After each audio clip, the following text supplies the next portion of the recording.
Welcome everyone to our discussion on how COVID-19 has affected and still is affecting societies and economies in West Africa. We're glad to have you join from across the African continent, North America, and Europe. My name is Andreas Holzinger. I'm the Country Director for Innovations for Poverty Action, Sierra Leone and Liberia. And I will now hand the virtual microphone to today's moderator, our very own Fatu Conteh. Hello everyone. Thank you very much for joining us today for this webinar on improving policy on the socioeconomic impact of COVID-19 in Sierra Leone and Liberia. And I say kushe to you all, this is the way we greet people in Sierra Leone. My name is Fatu Conteh. I am Research and Policy Associate at IPA Sierra Leone, and I'll be moderating today's discussion. I want to let everyone know two things. First, there will be time for a question and answer at the end of the session. So at any time, you can send in your questions through the question and answer box at the bottom of the screen, and we will answer as many of your questions as we can at the end. Second, the webinar will be recorded and will be made available after the session. This webinar is embedded in our larger RECOVR initiative, which Shana Warren, IPA's research scientist, will highlight in just a second. But in the meantime, I want to take the opportunity to acknowledge the team efforts for the RECOVR Sierra Leone work, led by our IPA internal researchers, Elliot, Shana, and Doug, and our in-country team leads, Filippo, Fatoma, Abdullah, and the Ops and Finance team. Thank you very much, guys, for this tremendous job. Besides myself and Shana, we are welcoming today Associate Professor John Robinson and Postdoctoral Research Associate Anne Karen. They will give us a sneak preview into their COVID-19 related results with IPA in Liberia and Sierra Leone respectively. Also, I'm humbled that our Country Director, Andreas Holzinger, and Honorable Deputy Minister, Amara Kallon from the government of Sierra Leone, completes our panel, and they will interact on IPA's COVID-19 data and its relevance to policymakers. Now, before we dive into the details of the study, I'll zoom out very briefly to explain IPA's vision for a second. We all know extreme poverty is an urgent problem. We also know that the global community shows recognition and spends billions of dollars each year on development cooperation. However, most of the spending is based on the best guess of the people managing the money rather than on rigorous evidence of what actually works. Simply put, IPA exists to help solve this problem. We do rigorous research to figure out what actually works, and we work to make sure that the evidence is used to improve the way money is spent.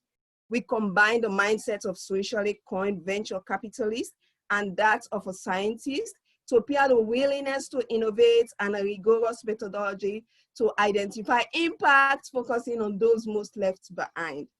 In 2019, 3 researchers whose work was foundational to our approach won the Nobel Prize in Economics. The awarding committee for economic sciences said, IPA plays a crucial role in assisting these and more researchers to run and implement experiments throughout the world. And up to today, we continue to celebrate this history-making achievement.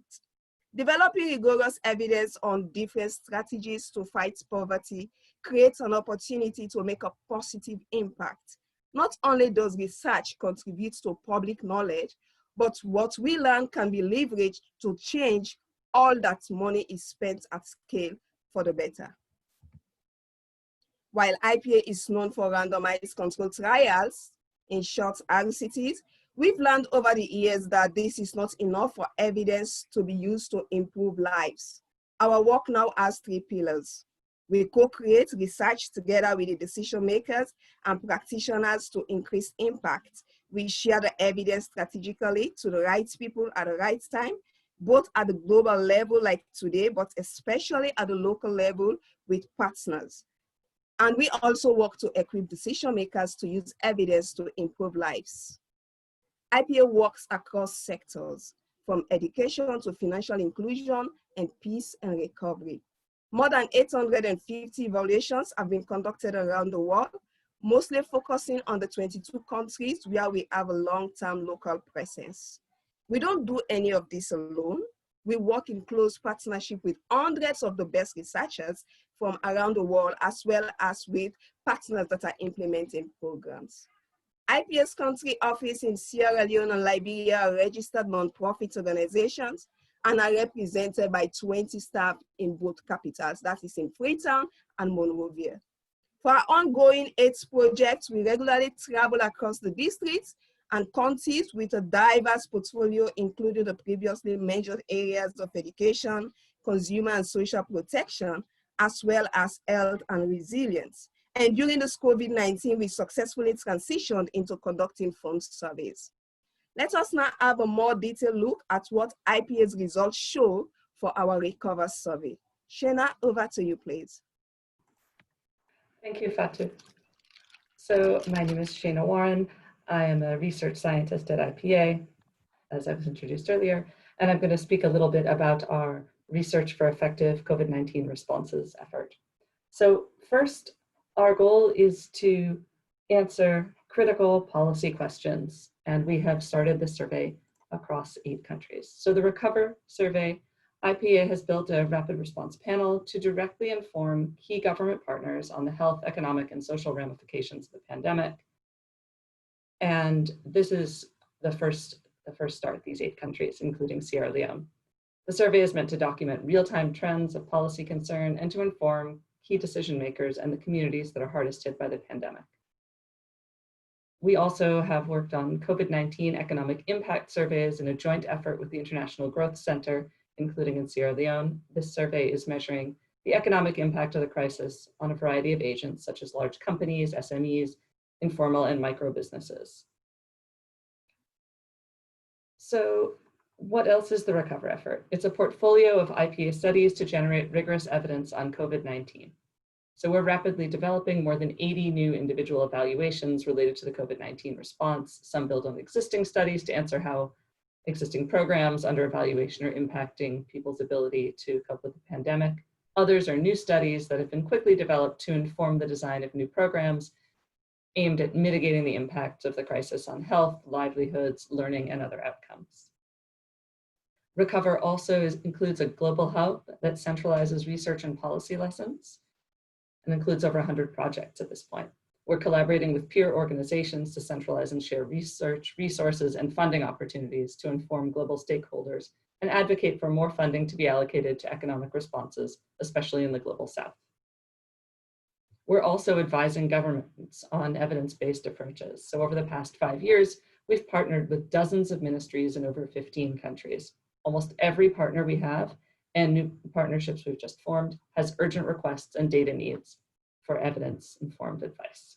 For example, with YRISE or SIGA and other researchers, we are advising the government's social protection responses in Bangladesh, Ghana, Nigeria, and Togo, and we're supporting education system distance learning responses in Ghana, Peru, Rwanda, and Zambia. Finally, as part of our RECOVR effort, we're doing research on research to improve the quality of remote data collection. We've been evaluating different methods and ways of conducting phone surveys. We're becoming a hub for the data gathering world, developing lessons on phone banking in low and middle income countries. And coming soon will be an evidence synthesis and sort of a how-to guide on phone survey methods. Next. So to sort of situate the survey in Sierra Leone, we've presented this simple graph. We're going to be presenting some results from our first round of the RECOVR survey. This timeline maps the nature of restrictions in the country. At the bottom in green, you can see IPA undertook the RECOVR survey approximately 2 months after the government of Sierra Leone declared the state of emergency. And that was when international borders and other physical distancing regulations were put in place for transport, schools, and markets. So who did we survey? So as you can see, our survey covered all of the country. Our average age of respondents was 33 years old. Our respondents were 65% male, and about 24% of them fell under the poverty line, which we measured using the Poverty Probability Index. So the PPI is a statistically sound yet simple method that uses a scorecard with a few short questions to let us estimate the probability that someone is living below the national poverty line. Just a few short questions. In addition, within our sample, we found that 22% of our respondents had completed secondary school, and the average household size was between 5 and 6. We conducted our sampling using random digit dialing of a nationally representative sample of phone numbers, and the sample size was 1,304 respondents out of 3,800 call attempts. So we have close to 600 respondents, however, and therefore 45% of the sample are based in the larger capital region, as you'll see in the dark blue on this map. This is, of course, because more individuals who have phones and have network access are located in the capital. And I'm going to turn this over to Andreas. If you have any questions for me, please feel free to put them in the chat. Thanks so much, Shana and Fatu. Again, my name is Andreas, and I would like to give you a brief high-level overview on results from Sierra Leone. We cherry-picked some takeaways from our larger analysis. So let me start with health. Around 10% of respondents or someone in their household have developed mental health symptoms since COVID-19 reached Sierra Leone. In the economic realm, 45% of employed individuals have earned less pay than they did in a typical week before the government closed schools. 60% of respondents say they had to deplete savings to pay for food since February 2020. And more than 40% of respondents say they had to limit portion sizes at meals or reduce the number of meals they eat. Lastly, on education, 63% of respondents say their main concern regarding primary and secondary school-aged children in their household is their children falling behind in education. Let us start with a more detailed look at health systems. Do you feel that you or anyone in your household is at risk of contracting COVID-19?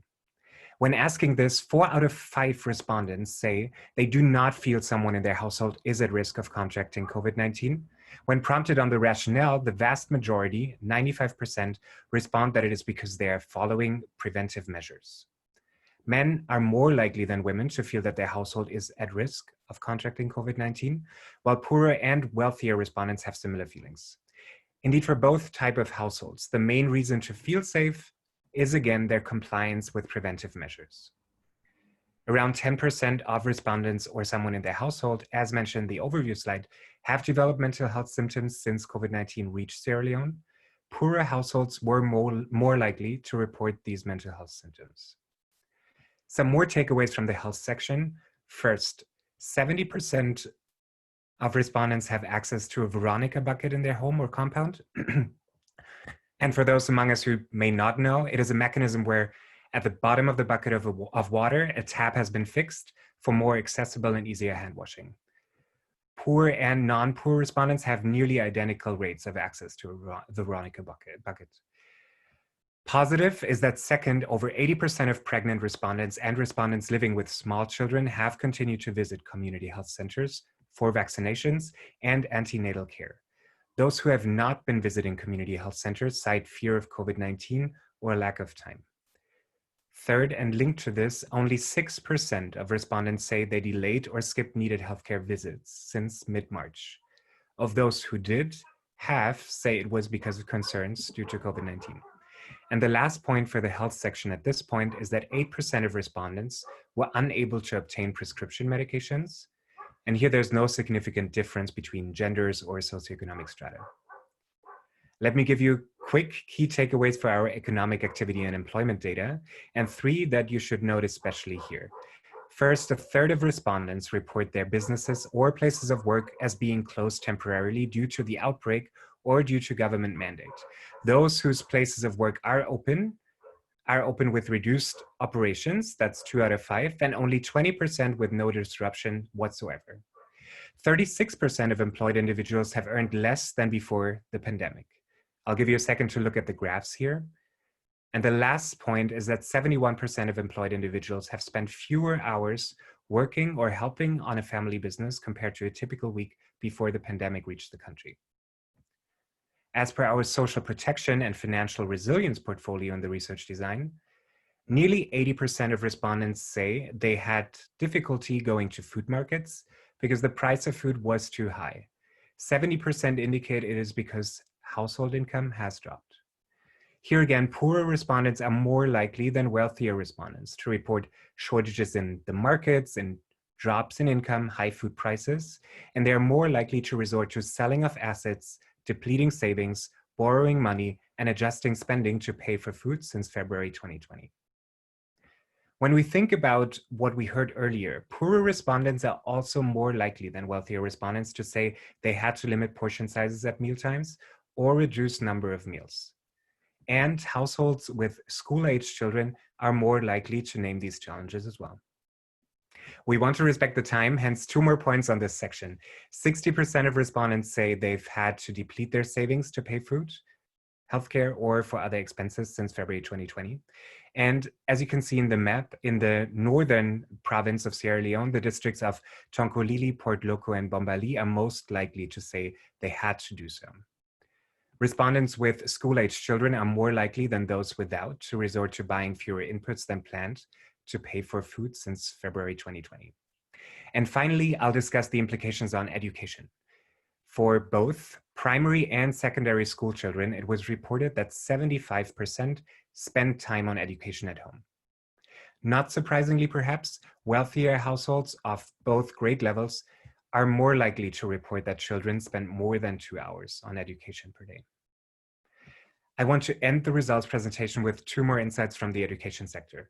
First, you heard before that 63% of respondents say their main concern regarding primary and secondary school-age children in their household is their children falling behind in education. That's noteworthy because also other options included their health and safety. Second, children in both primary and secondary school face barriers in access to television, a lack of motivation, and competing priorities when attempting to spend time on education at home. If you have follow-up questions on this particular question or other subsections, again, please feel free to type them in the Q&A box. You see it below. And now we switch to some policy implications that we've identified when analyzing our data. And I just want to read here 2 of these questions for further discussion or to spark your interest for the Q&A part of this webinar. Is the government considering a food ration program or reinstating school feeding programs before schools resume? Is the government adequately providing support to those who need it most? Or is maybe more data and evidence needed in order to better target programs and policies? Now we hand it over to the Deputy Minister, since these are some questions we thought of, but your feedback is very much appreciated also to make future data collection efforts even more useful for policymakers. Some guiding questions for you, Honorable Deputy Minister. How do you interpret these results? How could you use them to inform your activities? Over to you. Thank you very much for that wonderful presentation. And thank you also for looping me into this presentation.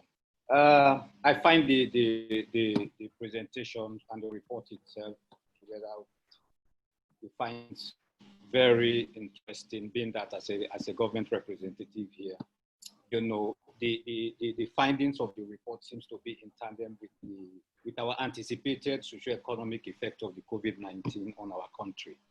And for some of us that are following Sierra Leone, you'll be able to understand that this report, the report gives credence to sort of the actions we have taken as a country to address the effect of COVID-19. But I think let me just go back to one particular finding that seems to be very interesting, and that has to do with the mental health symptoms. I know clearly that as a former member of the Emergency Operations Center, there is this psychosocial pillar, and this study, the findings of this study, you know, is very, very much important, because as a country, we have not been able to really come out with an evidence to show that the COVID-19 pandemic, you know, is causing, you know, mental health symptoms on our society. even though we know, but we have not been able to quantify it to make sure that we understand the degree, of effect it will have on our society. And I'll bring you to some evidence to show that this is real, because one out of 10 is 10 out of 100. And 10 people within 100 with nascent mental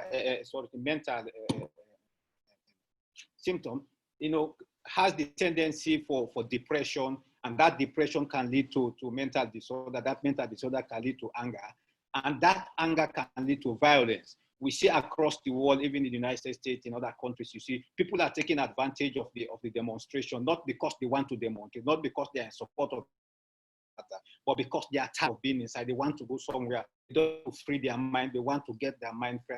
That is what is happening in our country. You see these isolated skirmishes taking place across the country. So for us as a government, we are very much interested in this mental health, report. But the report in general speaks to it gives evidence to the fact that as a country, we have been able to come out with strategies in order to address some of these issues. And that's why I'm saying these reports or these findings are very much important to this government. And I will try to do everything for you to make sure that I link IPA to the institution that matters, for them to be able to look at this data and maybe partner with IPA to see how they can further, on more studies, like for example, on the mental health symptoms or the mental health disorder. It's very much important. Because as a society, if we are not able to address those issues, then moving forward, even after the COVID, is going to be, if it goes into the acute state, then there is high probability that we will continue to see violence, we'll continue to see a lot of our guys, doing things that are not right in society, and that will affect the peace and social cohesion of this country. So basically, you see, for the government, what we have been able to do, the socioeconomic aspect is very, very much important also to us, being that we know society has been affected by the COVID-19, and that's why as a government, for example, have the NACSA, project, providing social net support to society, mostly in local communities, providing them funding so that they can continue their business. You see the Bank of Sierra Leone coming in with about 5 billion, to give out to business people, for them to go out there and be able to come out with the needed goods into the country. Yeah, and so for me, the issue of mental health, there are more questions for us to ask. What the age bracket that is being mostly affected by this, mental health symptoms is very much important, so that we'll be able to clearly identify the set of people within their age bracket that are being affected. We are very much also, interested in the cause of the mental health. Is it because of the COVID-19, or are there other issues, underlying issues that are causing this mental health within this COVID-19 period? Because don't forget, we are just from the elections, and then we are just from the Ebola. We have this mudslide and other disasters that are taking place. So we want to know whether this is a follow-up, from those disasters, or is as a result of the COVID-19. We want to really understand and get the details about it. We want to look at how, the effect on the fight of COVID-19 on this like for example, the concentration area. Where do we have a concentration, of this? So maybe let me hold it there because my time is up. But I think this is very important question that we need to ask. And this research, I will make sure that I follow up on it, and the rest assured that I will connect the institution with other government body, and we see how we can partner to further on this research. Thank you very much. Thank you very much, sir, for your insights. We took note of your comments, and we consider incorporating some of the questions you asked about the age range and the other issues that are related to mental health in the country. And then, yes, we'll be happy to engage further with individuals or institutions who may want to see the results. Thank you very much, sir. So now we are moving forward to the next presenter, Anne Kallon, who will be presenting on a pilot study measuring the effects of COVID on mobility and use of public transport, economic activity and income, and preventive health behavior among citizens, and impact on operations, profit and compliance with safety and hygiene regulations among bus drivers in Sierra Leone. Over to you, Anne. Thank you so much, Fatu, and hello, everyone. The scoping research was done with IPA and would not have been possible without the help of Jonas Guthoff and Eva Rein.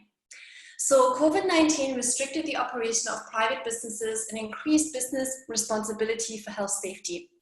We wanted to understand, in the context of Sierra Leone, specifically its capital, Freetown, how do government regulations affect the operation of public transport? To what extent do operators forego profits and incur expenses to comply with regulations? And third, how do citizens adjust their mobility and economic activity in response to COVID-19 regulations and the infection risk that it poses? To investigate these questions, we implemented a phone survey with 53 bus drivers and 640 citizens in Freetown between April 22nd and May 16th this year, so slightly before IPA rolled out its recovery survey. Citizens were a sample of people who travel on public transport routes. So this is not a sample of that's representative of Freetown, but fairly young, highly educated, and very mobile. To give you a sense, 75% of our sample is between 18 and 35 years old, 93% completed junior high or even had reached a higher level of education. To give some context on regulations, same as in many other countries, the government of Sierra Leone announced a range of measures to curb the spread of COVID and to promote social distancing and hygiene.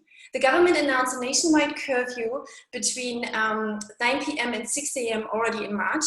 Further, specifically for public transport, no sitting in middle rows and no standing in buses was allowed anymore, which would significantly impact, if compliance was happening, bus drivers' operations. Drivers were further required to provide hand sanitizers to passengers. All transport parks were meant to have washing facilities. And further, at that time, drivers were encouraged to wear a face mask. More broadly, for citizens, same as in many countries, schools closed, periodic markets, as well as worship in churches and mosques was banned. Further, traditional engagements like weddings were limited to not more than 20 people. Bars, clubs, and restaurants, businesses had reduced opening hours, and overall, inter-district transport in Sierra Leone was prohibited. All these measures were announced in March or end of March. On the 31st of March, Sierra Leone had its first COVID case. By the time we started the survey, there were about 60 people who had COVID. That number increased eightfold during the time of our survey to approximately 500 confirmed COVID cases. Currently, Sierra Leone is around at 1,500. To give you an idea what we mean by buses, similar to many African countries, there are different types of buses who vary in their passenger capacity and their size. This is an image of big buses. There's also further smaller buses who have a lower capacity. Many buses here you can actually see someone wearing a mask, and then the smallest ones are called pura pura. In terms of economic impacts, what we find is that drivers reduce their operations. The daily number of completed trips fell from an average of 10 trips during normal times to around 7 to 8 trips per day. Accordingly, drivers reduced their revenue targets to 70% of normal times, and drivers' daily income from bus fares fell by about 46%. Importantly, though, what was reported in some other countries, we don't find that fare prices did not increase. So drivers were not trying to make up the lost revenue by increasing prices for passengers. We confirmed that among passengers and drivers. Also, interestingly, the negative income shock was not only shouldered by bus drivers, but also by employers, the bus owners. What we find is that bus owners reduced commensurately to the decline in revenue the fees they collected from drivers to about 72% of normal fees they would collect. And they even held the contractual salary that they would pay drivers constant. It is possibly the case that we observe this wage rigidity due to social norms. Owners and drivers are often personally connected and actually come from the same neighborhoods, tight-knit communities in Freetown. What we also observe is that biggest buses were hardest hit by these social distancing restrictions and lost most of their revenue. Now, moving on to health and safety measures on these buses, importantly, many people travel on these buses every day in Freetown. We find very high compliance with loading restrictions. Only 8% of drivers report overloading. This is confirmed by passengers as well. There's one caveat that shares substantially higher among drivers of big buses, which could be because they were actually economically more impacted and may have tried to circumvent that. We're currently investigating this further. When it comes to the curfew, there was relatively low compliance. Drivers continued driving past 9 p.m., 2/3 even past 10 p.m. We find no compliance with hand sanitizers. 8% of drivers reported to provide it. Fewer than 2% of passengers said they were offered hand sanitizer. This is likely due to a very high cost. To give you a sense, a bottle of hand sanitizer, a large one, costs about $2.6 US, which is roughly 33% of the daily total income of a bus driver. One thing, a low-cost solution that was very promising and praised even in the New York Times, and Andreas already mentioned, are these Veronica buckets, very low cost. We were asking to what extent people had access to those as they were boarding public transport. We find about between 35 and the 40% of people said they had access, not as high as we would have hoped. In addition, passengers do take initiative and carry their own hand sanitizer, but what we find is that people who can't, and that is about still 1/3 of people, they mention affordability as a problem. So likely it is people who are poorer. When we're looking at hygiene among drivers themselves, again, while 1/3 of drivers do wash their hands after every bus trip, and we have to consider they're constantly exchanging money with people. So it's not like in the US or in other, Western countries where we use credit cards. They exchange hard currency every other moment. But still, 32% are only reporting to wash their hands at most twice per day. We find similar issues with cleaning of buses. Not enough disinfecting seems to happen. When it comes to wearing of face masks, only 45% of drivers report to do so. Reassuringly, among passengers, that was 86%. Compliance seems to vary, though, with the perceived infection risk, which is higher on big buses with more passengers being exposed to than more private transport like taxis or motorized rickshaws. Congruent with drivers' behavior, we find that enforcement by traffic authorities was fairly high for the loading restrictions, which seems that that is possibly a cause for why there was very high compliance. 67% of drivers reported in the last week to have been stopped regarding that, but only 8% reported to having been checked whether they are providing hand sanitizer. In addition to the supply side, we were also asking citizens how COVID-19 impacted the use of public transport. While during normal times, 64% of people would report that their most frequent means of transport they used are buses, that number fell to about 44%. The use of more private means of transport, by private I just mean smaller passenger loading, like taxis, motorbike, motorized rickshaws, or keke as we call them in Sierra Leone, remained fairly stable. And while during normal times, 2% of people were reporting not to take transport, that number increased to 19%. People were less likely to go out overall and switch from high capacity transport to modes with fewer passengers. Among the people, you might wonder, why do people switch? Among people that switched transport, the main reasons were named that normal transport, the waiting time was too long, or people, actually almost half people would say, 1/2 of people that they feared getting infected on transport with COVID. And importantly, they were willing to pay for that. So to avoid the inconvenience or the fear of infection risk, we find that people report on average to pay 1/3 more in transport costs. Thinking about how do some of these regulations potentially impact people's economic activity among this very high young mobile sample of Freetown citizens, we find 28% of people reported to be able to continue their activities as normal. 27% did not engage in any economic activity, primarily because we have a large share of students in our sample, about 22%. But 45% of people report to be impacting, could no longer carry out the activity as normal. 9% did not work at all, and people who are self-employed running a business, 22% report less demand, fewer customers, or working fewer hours. Similarly, the reasons for not being able to carry out their economic activity is a mix of saying government restrictions impacted us, like opening hours, social distance, but 44% also report a fear of the virus that inhibited them from going about their work as normal. This reflects itself in a decline in the median income, the daily income, which fell by about 50% in our sample, from $3 US per day to $1.50. And we also observe a substantial number of people are borrowing. However, that could be related also to the soon onset of Ramadan. What we can say is that 82% report a change in their expenditure. As we would have expected, people spend less money on clothing and communication, higher spending, a lot of people on food, electricity, and medicine. The reasons, interestingly, for this increase in expenditure is not necessarily that people just need food because they say we're more at home, more people are at home. It is also driven by future expectations, a fear over price increases, inflation, tariffs, and potential stock out of goods. So people's income goes down, but still fear and worries about what could happen to markets makes them buy more goods. We looked specifically at that in the area of health expenditures because we were interested to what extent would vendors of these health goods would increase prices, stockouts would occur, and to what extent would people hoard. We find very minimal stockouts of about 7%. So pharmacies were able to supply, but what we do see is that over half of our sample actually did buy health products in the last week, which seems fairly high. Very few actually go to formal health providers. The majority goes to pharmacies, some to street vendors. And while half of them are buying preventative products as you would hope, such as face masks or soap or Dettol, 2/3 of them are buying curative medicines. And they're not buying them because they need them, but they buy them because in case they need them, such as cough and cold drugs, paracetamol, or antibiotics. Speaking to mental health, which we've already heard a lot about, we asked a very simple question: are there any worries in your life? 90% of people did report they have worries. Among those, 47% named COVID as a worry and would say they worry almost every day, 86%.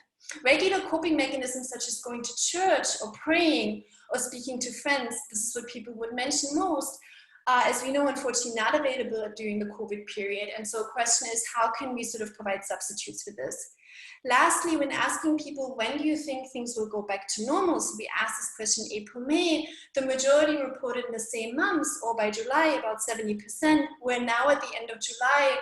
We know COVID has not gone away. And while the Sierra Leone government has eased quite a few of its restrictions on travel as well as curfew, I think the main challenge will be how can we keep people vigilant as the virus is still there, to maintain social distancing, wear face masks, and continue practicing health hygiene. Thank you so much.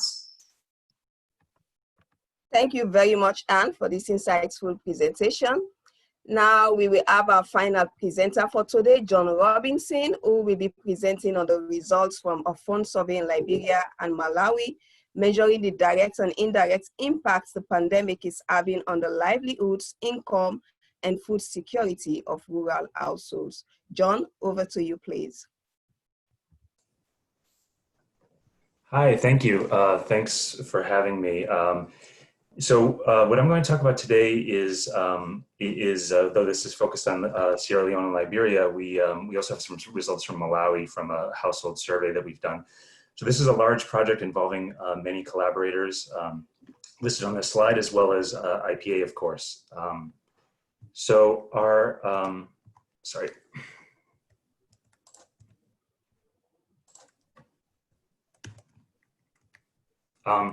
To motivate our talk, just to take a step back, is to say that rural Africa in general, in terms of the worldwide media narrative, has been a bit of an afterthought, and part of that is just because the number of cases, at least, is a lot lower in Africa than it is in countries like the United States.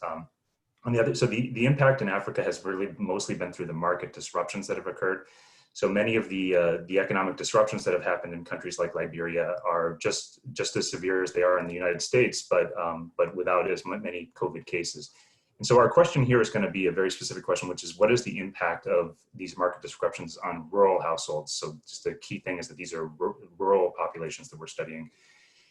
So I would say that the overall conjecture that many people have is that the effects could be disastrous for rural populations. The samples we're going to be talking about in this short presentation are extremely poor. Average daily expenditures are about $1 a day. And as we know, people have limited access to financial services. These households have not been helped by any sort of government response to the crisis. We actually had no households in our entire study that received any help as part of a government response. But while those things look like COVID could be a big negative for people, the flip side is that rural populations are far away from population centers where we know economic activity has declined. They're remote. There are reasons why the virus might not spread as much. It's also a conjecture that possibly market disruptions are less severe in rural areas as well. So while it's very clear that economic activity in cities have declined, is that as true in rural marketplaces?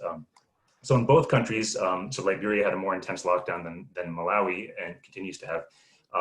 Markets still function and things still go on, but they're just at reduced operating capacity. So I can just tell you that briefly, the key thing about this study that we have is that we have an ongoing evaluation of a cash transfer program that's very similar in both Malawi and in Liberia. So in Liberia, this takes place in Bong and Nimba counties.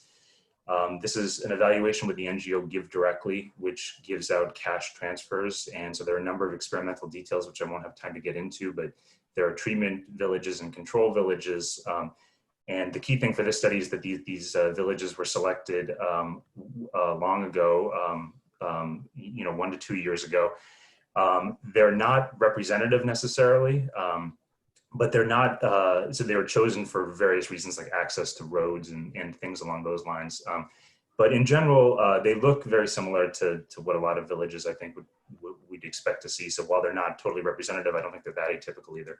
And the other thing to keep in mind is that these households are very poor. So as I said, the average household expenditures are only $1 a day, and total assets are really incredibly low, especially in Liberia. Okay, so I don't really have time to focus on this too much, but for those who are more familiar with the West African context, it's Bong and Nimba counties in Liberia. Okay, so without going into too much detail, for the analysis, the third week of March is when there start to be lockdowns of some sort in both countries. So there was initially a state of national health emergency, which was then upgraded to a state of emergency in early April. And these countries are not atypical for the experience in Africa. So the Oxford University keeps a coronavirus government response tracker. Liberia scores an 87 on that. So there are a number of restrictions. Malawi is much less. For those that know the context, there's a high court decision that affected the compliance with the rules there. Okay, so I don't have a lot of time to get into it too much, but the key thing we have here is that we've been measuring food security in these samples using household phone surveys. And so I saw that there was a question earlier about how would we reach people that don't have phones. As part of the study, we gave out phones in some villages, and we've been calling them as part of the experiment. It had nothing to do with COVID. It just so happens that COVID happened during the time period. And the key thing is we measure food security using measures that have been vetted by organizations like the FAO. We also, as part of this evaluation, we've been collecting data on prices and market activity in markets close to these villages that are either getting cash or not getting cash. And this data collection has been going on since March 2019 in Liberia and June 2019 in Malawi. Okay, so to get into the results, the first thing is that people do report, as you'd expect, significant disruptions to their behavior. So schools are closed. There's too many numbers perhaps to get into. The key number might be the second row, whereas in Liberia, 94% of markets have been restricted. In Malawi, it's only 15%. But if you go to panel B, which is asking people if they're less likely to go to the market, it's still a majority of people in Malawi, and a huge majority in Liberia are going to markets less. And so market activity certainly seems disrupted. On the other hand, people do report behavior changes. Focusing on Liberia, people may over-report, or there could be reasons why this is higher than it really is, but 78% of people report that they're wearing a mask, 97% of people report that they stopped shaking hands. People have changed their behavior. That's certainly something that's come out in the surveys, at least in terms of what they tell our enumerators. So we have a few tables here, and so for those who are not, as up to date on regression techniques, I'll just briefly tell you what this is saying. But this is just looking at what happened to the number of customers the crop vendors had, their revenue, their profits, things along those lines. And these negative numbers with stars are just indicating that there's been a significant decline in economic activity in all these areas. And so if we look at Liberia in terms of the number of customers, that's down from 50% from what it was during the crisis period. And I think that's similar to some of the work that Andreas talked about earlier. So we have clearly a big decline in economic activity. We also find some effect on prices. So in Liberia, the first three columns, there's been a price increase of about, depending on how you do it, it might be, 10% across all the different crops that we measure. In Malawi, if you look at column 4, it looks surprising that there's actually been a large price decline. And that's one of the key factors in Malawi, which is that there was a harvest that happened around this time period. The crop calendar just worked out in a way that was fortuitous as far as COVID goes. And so prices have actually gone down in Malawi, and this is going to be related to like our big result, which is about food security. So this is just looking at villages that are in the control group, so they never got any cash, and so you can see that we're following them for quite some time. And so the lockdown starts in March, as we know, and you probably might be surprised to see that food security didn't change in Liberia. So if you look at the points to the right, April, May, June, we're continuing into July, we don't really see any decline in food consumption. In Malawi, it's clear that food consumption has gone up by quite a bit, and as I was saying, that's not. I don't think that's. We're certainly not saying that COVID was good. Like these market disruptions were good for people. It's just to say that the counterbalancing seasonality helped them. So we have some tables to show this. Probably not necessary to even show them. As it turns out, the decline in Liberia is arguably even statistically significant. In Malawi, it's definitely significant. So whereas, we've been debating amongst ourselves if we had taken, we found this very surprising to find that food security had not, we expected it to go down, and we don't find that. But when you do the statistical test, it turns out that is statistically significant, these increases. So in the minute I have left, just to give our punchline is that we find tremendous evidence the markets were severely disrupted, and there are huge declines in income for crop vendors, and I'm sure that that's true also for all the other sorts of businesses that have been studied, and a lot of the businesses that were studied in the RECOVR survey. But we actually find no impact on food security, or no negative impact on food security at this point. So this probably is surprising. We have several conjectures as to why that would be. The key one is you can't really identify the effect of COVID in this or any context separately from the impact of seasonality. So there are some countries in which there was the hungry season during this time period. Others, it was the harvest season. And that's certainly a factor. A second factor is that in Malawi, the lockdown was not as strict because of the high court decision. And so that could be certainly a factor. But a third factor might be just that the respondents are farmers. They're mostly farming for subsistence. There's very limited interaction with the market other than buying food. Average monthly income in our sample is extremely low. So the households are exceptionally poor, but at the same time, they don't have a lot of economic activity going on. So it's possible that there just isn't that much income for them to lose. And so however they're surviving in the first place, it hasn't changed that much. Okay, so the caveat, as I said, is that it's going to be very hard to tell whether it's this or whether it's seasonality. But I do think that just descriptively we can say that we don't see disastrous impacts along the lines of what some media have talked about. That there's this article, for example, about how the hunger from COVID-19 could kill more people than the virus itself. While we understand the logic of that, that's not what we see at this point. The results are also very different than some other results that have come out, even the stuff that was earlier in this talk, and certainly work in Kenya and Uganda, which show bigger effects. And the final thing I would just say is that just keep in mind that this is all about rural poverty. I'm sure that the effects for people who are living more in urban areas is much more impacted, but all I can say is that for the sample that we studied, which was identified for various reasons, we don't see food security declining at this point. So with that, I'm out of time, and thank you for the opportunity to share these results. I'm interested in hearing what you think. Thank you very much, John, for your presentations. So now we can move on to question and answers. And I have questions for you, Anne, and then maybe John can also answer to this question. What do the results from your projects mean for project implementation partners or government partners, and what are the next steps? And you want to go first? Yeah, sure, I can go next first. So we have done this work, and usually we've done this sort of independently, so we've not yet been able to connect with the Ministry of Transport. We have shared preliminary results with IGC, Sierra Leone, we're very sort of connected with the government.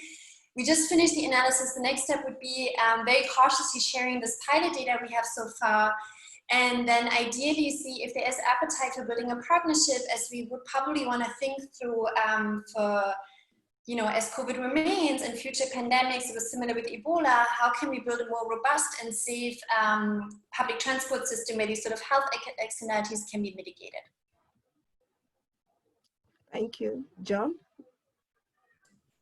For us, this presentation has been a great opportunity to force ourselves to do some work on this data that's coming in. And so we're just at the beginning of starting this process, but as I said, the whole evaluation is with the NGO Give Directly, which is about cash transfers, and they're doing various programs. We're definitely interested. We've definitely heard about programs that are being implemented in Malawi and Liberia, and we're very eager to start sharing these results more widely. But this is just really a first step for us. For now, we're just really trying to make sure that we're right about this, that we don't see this decline in food security. But we hope, we definitely hope to partner more in the future. Thank you very much, and I want to wish you both well for the next steps. This question is going to Andreas. What are you planning to do next with RECOVR in Sierra Leone? Will there be more data? Thanks for that question. So we're already preparing for launching round 2 in August and September. This is very exciting, and this feedback session helps us also in adjusting maybe our research design a little bit, in understanding after we talk to the Deputy Minister what questions are extremely useful to them and maybe where can we adapt. As for Liberia, I know that was not part of the question, but I'll add that too. But also for further rounds in Sierra Leone, we are welcoming collaboration with development partners and donors, since we want to not only measure the short-term impact, but medium-term and permanent effects of COVID-19, and whatever that means for both societies and economies in fragile state settings like Sierra Leone and Liberia. So thanks also to the Deputy Minister again. I know that he had to leave for the State Council meeting, but we will follow up to further feedback our results and then design to co-create any modifications on our data collection. Thank you. Thank you, Andreas. We are almost running out of time, but we still have a few questions. And I see this one question going to Anne. Do you think hygiene among bus drivers might be even lower at this time? Yeah, this is a really good question, which I don't have any answer to because I don't have data. It could possibly be. I think I have seen some data that suggests that from IGC people collected that knowledge among people generally has increased, which could potentially translate into better behavior. However, we've also seen fatigue, more generally speaking, in other studies among people as COVID continues, and so it could have potentially also declined. So really, we would want to launch another round of surveys with drivers in order to answer that question confidently. Thank you. I see a question. Thank you very much, Anne. I see a question here for the Deputy Minister, but I'm not sure is still on the webinar or the call. So we can forward this question to him later, so we can just skip it, something relating to Ebola also. And I'm seeing another question here.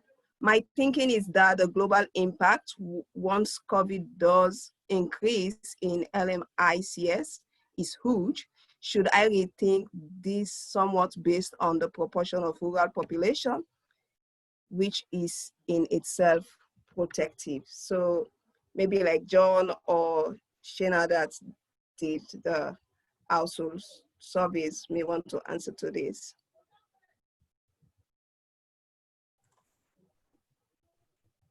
So as I understand the question, the question here is whether rural populations are relatively more protected based on our research. I think that I can speak for the RECOVR survey, which does disproportionately sample urban households, and I think it is very reasonable to draw a conclusion that people who rely on cash income to pay for food and other household needs are more likely to have suffered severe consequences from COVID mitigation efforts in most countries. And I will pass this to Jonathan to discuss his thoughts on rural areas versus urban. Yeah, so I would say that what our results suggest probably is that a lockdown like this, could be accomplished perhaps without disastrous impacts on food security for rural populations. So I think our results might speak to the idea that preventative measures along these lines, perhaps over time there would need to be some sort of supplementation through other forms of cash or something, might be effective. So they don't necessarily, we certainly feel very strongly that if COVID were prevalent in rural areas, it would be disastrous due to the limited health infrastructure. But I think that what our results might suggest is that trying to contain the spread preventatively might be effective without totally destroying the lives of farmers. So it's a slightly separate implication, but I think it's relevant. And I see another one here for Shana. How are you going to cover population without any telephone, or rather the poorest who do not have the facility may have higher probability to get the attack? Let me know if you, yeah. So in doing this survey, IPA prioritized the safety of our enumerators and avoiding, being the people that spread COVID through sending enumerators to different people and out into the field, which I think I certainly agree with this decision. The consequence of this, of course, is that we did not reach people that we could not reach by telephone. This means that our sample does not have anyone who lives in an area without cell phone coverage, or whose phone is very rarely on, or who does not have a phone. And when you interpret our data, that should always be kept in mind about who is and is not in this sample. And so that was how we outlined at the beginning that our sample is disproportionately urban, but not particularly wealthy. Like the probability of being, below the poverty line in our sample is not far from the national average. So we're capturing many of the most vulnerable urban residents, but not the most vulnerable rural residents at this time.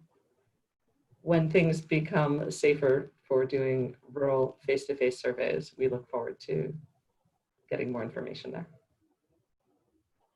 So I think the last question we can have for today, apologies to those whose questions will not be able to answer here. And will the raw data be made available for those of us working on related research in Sierra Leone? I think this is a quick one for everyone. Will the raw data be made available to other researchers in Sierra Leone? It's like you read my mind, Fatu. I was typing a response to this person in the chat when you asked the question. Yes, the raw data will be made available. We are working on getting it cleaned and sufficiently annotated that someone unfamiliar with the project would be able to understand each of the variables. And we hope to have that online very soon. Anything from you, Anne or John?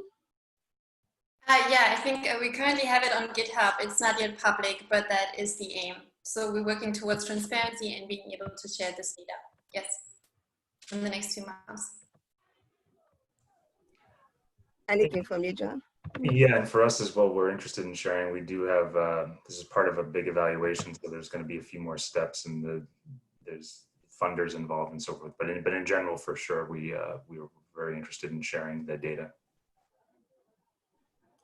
So now I have 1 minute to time, and I want to say we stop here with the questions and answers. And if you want to partner with us, you can also get in touch with us on contact@povertyaction.org. And we are also on Twitter, Facebook, and LinkedIn. Yes, and then we are also on the IPA website. Otherwise, I want to say a big thank you to all the attendees, to all the presenters, and to everyone who made this webinar possible. Have a beautiful day. Thank you, and thank you to everyone.